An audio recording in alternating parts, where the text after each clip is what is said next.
The homeless man standing in the rain had only one request. Please, just let me sleep somewhere safe tonight. Everyone around him walked past, but one woman stopped. She was a powerful CEO who owned a mansion, drove a luxury car, and had absolutely no reason to care about a stranger covered in dirt. Yet she opened her car door and said, "Get in." What she didn't know was that the man she was taking home wasn't homeless at all. He was one of the richest men in America. And that night, he wasn't looking for a place to sleep. He was looking for the one person in the world he could trust.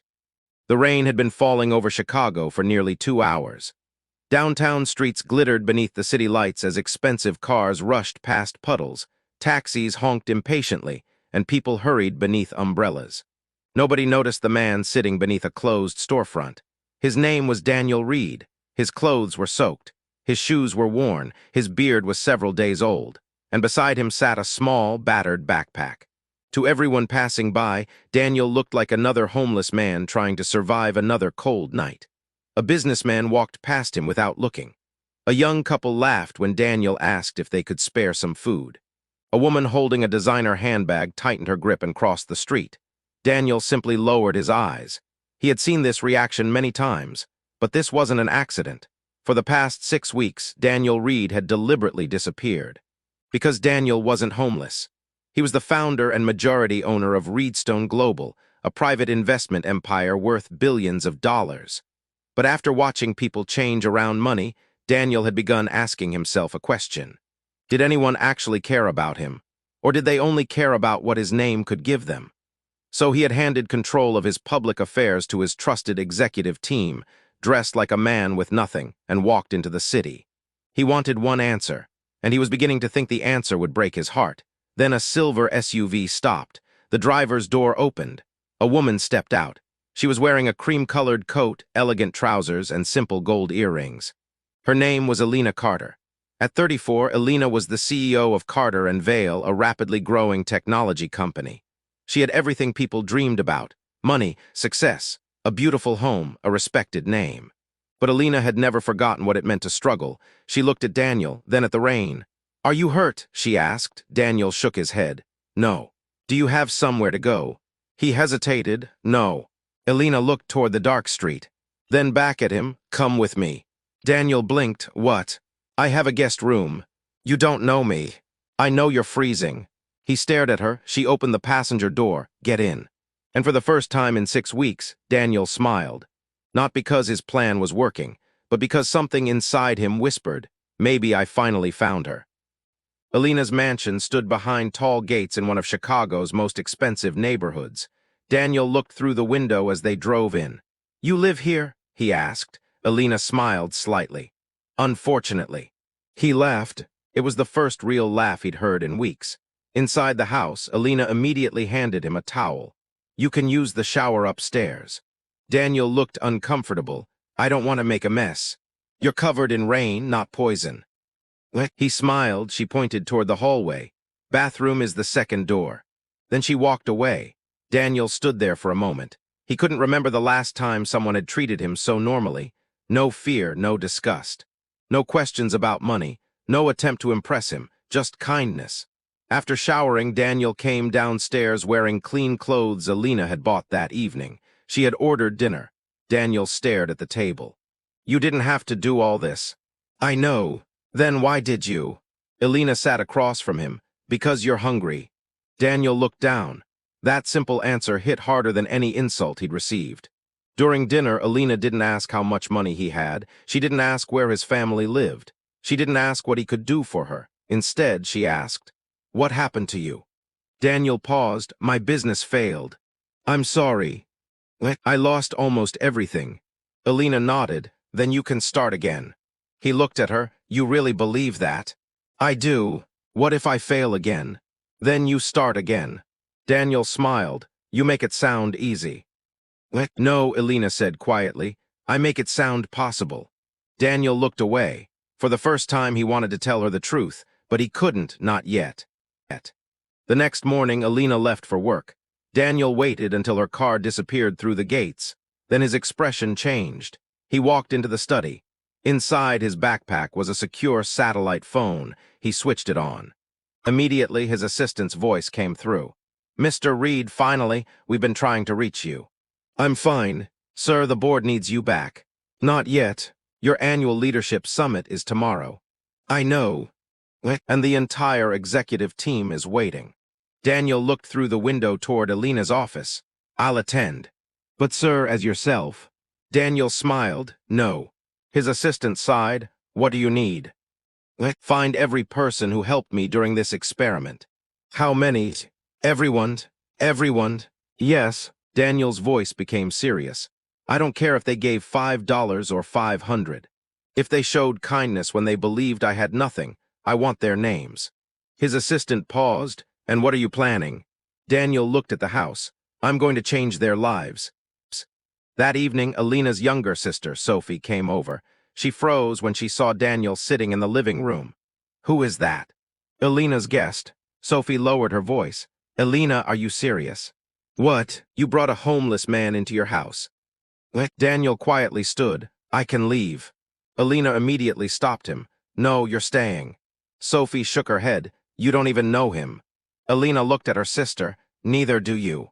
He could be dangerous. He could be. Sophie stared at her. And you're comfortable with that? No, Elena said. I'm comfortable knowing that if I were sitting outside in the rain, I would want someone to help me. Sophie had no answer. Daniel watched Elena from across the room. And his heart sank, because he knew exactly what was coming. The world was about to test her. 3 days later, Elena's mother arrived. Her name was Margaret Carter. The moment she saw Daniel, she was horrified. Elena, who is this? A friend. A friend. Margaret pulled Elena aside. You cannot be serious. He needed help. And now he's living in your house. For now, Margaret looked Daniel up and down. He has nothing. Elena's expression hardened. That's not a crime. He can't provide for you. I can provide for myself. Margaret sighed. There's a man you should meet instead. Elena knew immediately. Mom, no. His name is Richard Lawson. His family owns half the city's commercial properties. I don't care. He's successful, so he can give you the life you deserve. Elena looked toward Daniel, then back at her mother. I already have a life. Margaret shook her head. You'll regret this. Daniel heard every word, but he said nothing, because he was beginning to understand something. Elena wasn't protecting him because she thought he was secretly rich. She was protecting him because she believed he was human, and that meant more to him than money ever could. One night, Daniel and Elena sat on the back porch. The city lights shimmered in the distance. Daniel looked at her. Why did you help me? Elena smiled. I don't know. That's not true. She thought for a moment. Maybe because years ago, my father lost everything. Daniel looked at her. He had a company, then one bad decision destroyed it. What happened? People disappeared. Friends, partners, people who used to call every day. She looked down, but one woman stayed. Your mother's? No, my father's secretary. Daniel listened. She brought us groceries when we had nothing. She never asked for money, never asked for anything. Elena smiled sadly. My father used to say that woman was richer than everyone in the room. Daniel looked at her, and you became like her. Elena laughed. I hope so. Daniel reached into his pocket. He was carrying a small ring. Not the diamond ring he could easily afford. A simple ring. He held it tightly. But he didn't propose, not yet. He needed to know one more thing. Would she still choose him when the whole world told her not to? The next morning, Daniel left the mansion. But Elena didn't know where he went. At exactly 10:00 a.m., a line of black luxury vehicles arrived at the headquarters of Reedstone Global. Executives stepped out. Security guards lined the entrance. Reporters gathered. Then a private helicopter landed on the rooftop. The doors opened, and Daniel Reed stepped out. But this time he wasn't wearing worn-out clothes. He wore a perfectly tailored Navy suit. The cameras exploded. Mr. Reed. Mr. Reed, where have you been? Are you taking over the company again?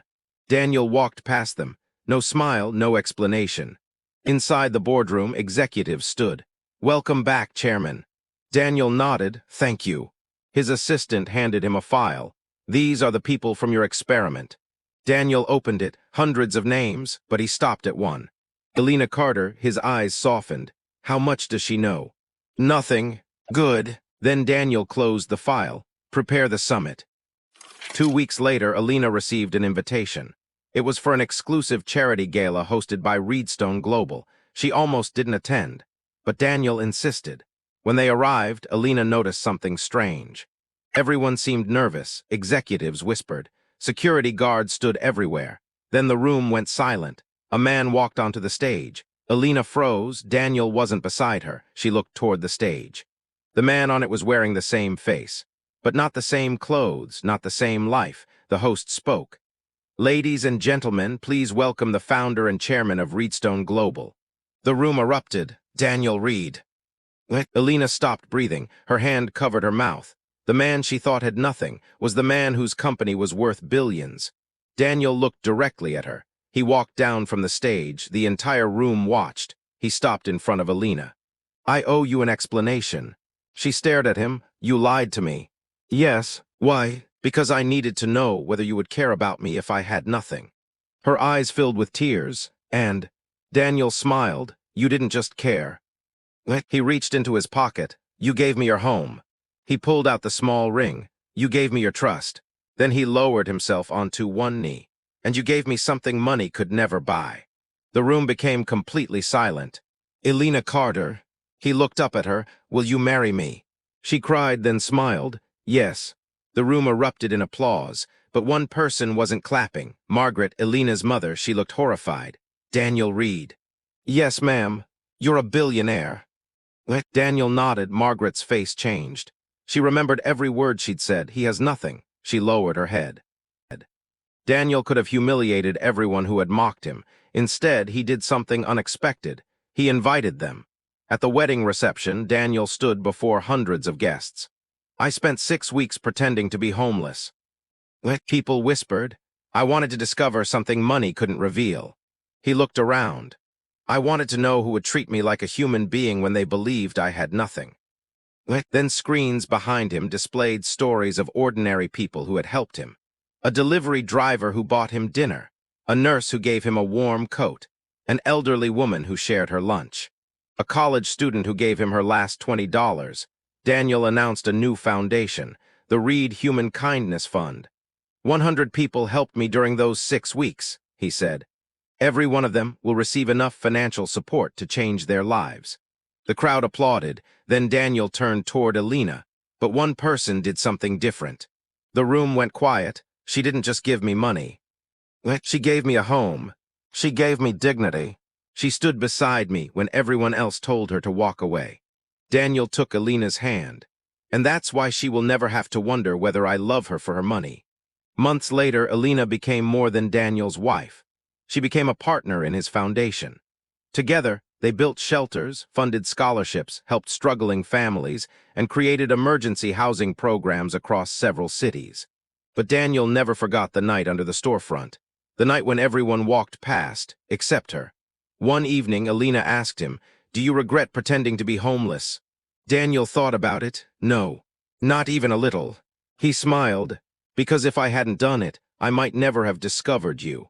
Elena leaned against his shoulder. "And if you hadn't lied?" Daniel laughed. "You're never letting me forget that, are you?"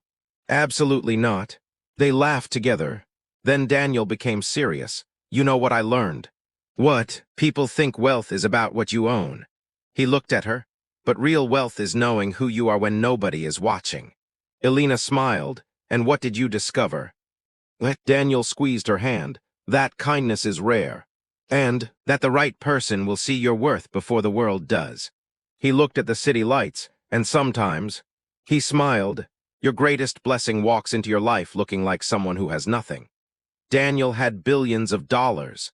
Elena had everything money could buy, but neither of them considered those things their greatest treasure. Because the moment that changed their lives wasn't when Daniel revealed his fortune. It was the moment Elena opened her car door and said, "Get in." She thought she was rescuing a homeless stranger. She had no idea she was welcoming the man who would change her entire life. And maybe that's the real lesson. Never judge someone's worth by what they have today. Because you never know what story is hiding behind the person standing in front of you. If you were Elena, would you have taken Daniel home that rainy night, even if you believed he had absolutely nothing? Nothing.